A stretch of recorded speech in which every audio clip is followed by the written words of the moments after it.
My name is Waffles, and I'm a government whistleblower turned political commentator, and I'm here to talk about the one big treasonous bill, and that it appears to me, it looks like they're trying to immediately shut people's benefits off. So I received a letter from the Department of Health and Human Services in my state with this letter. I'm going to show it. This letter. So you get your big fat letter that comes in the mail, and this is included in it this month.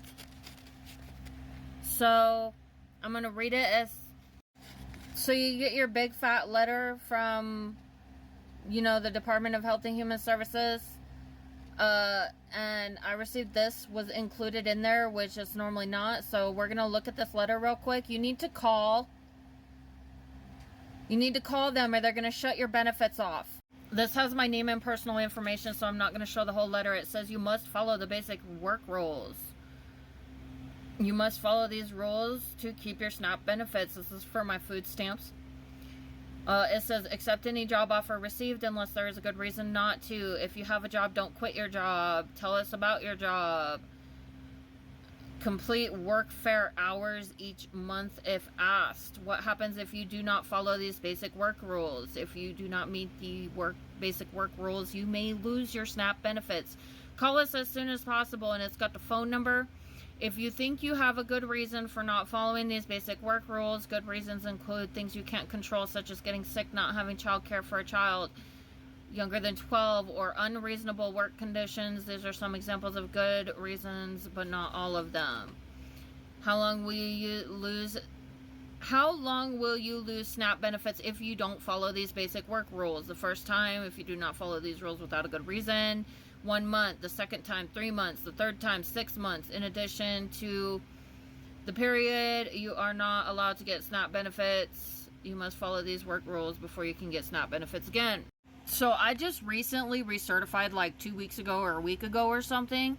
And so they do have an exemption written in on my account. I'm dealing with civil rights violations as a result of what Donald Trump and Mike Johnson have been doing. And that's the whole reason why I'm unemployed right now. And it has gotten so bad that my vehicle has been taken away from me by criminals. And I'm going through the courts. I got so many court cases, I can't even keep track of them all anymore. I don't even know how many I have at this point. I ain't even kidding. Like, there's more than 20. Pretty sure of that. So, I'm explaining to Snap, like, I live in the middle of fucking nowhere. I'm in the country. I live in a rural area. And now I don't have any access to transportation.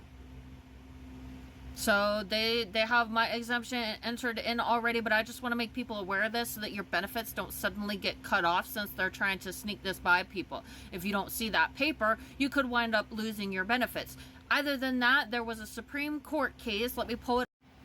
Due process requires a court hearing in order to terminate your benefits.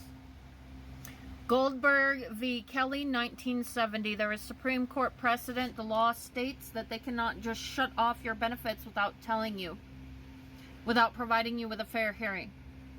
So if something happens and your benefits do get shut off, you need to demand a hearing. You need to call the division and demand a hearing. And it might be a good idea to document that, record the phone calls, and spread public awareness. I'm a whistleblower that was working at the Colorado Department of Labor during the pandemic, and I witnessed fraud, and it, based on what I'm seeing, it certainly appears that the Trump administration is trying to cover that up. So I'm very concerned, and I'm just expressing my opinion here. I'm very concerned that the $2 to $3 trillion that went missing from our federal agencies, which they just, sent some weird guy in to start plugging stuff into the computers. That would be Doge. That would be Elon Musk.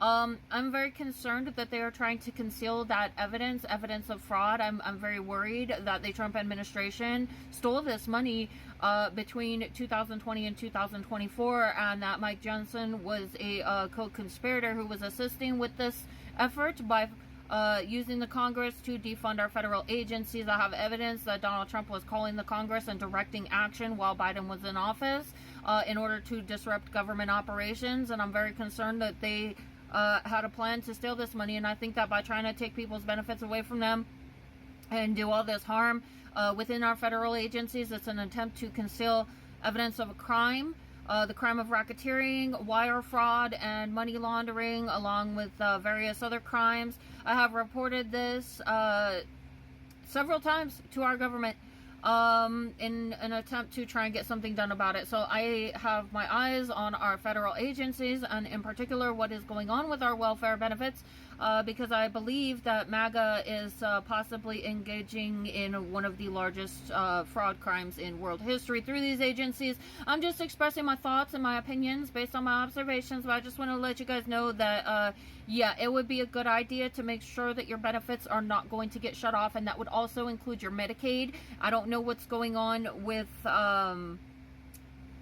Social Security, but yeah, if you're on benefits right now, I received that letter, and I think it would be a good idea to give the divisions a call if you are a welfare recipient. Other than that, under United States law, based on Supreme Court precedent, attempting to simply take away your benefits without, fair notice and right to a hearing is technically considered under the United States Constitution deprivation of property, and it is against the law.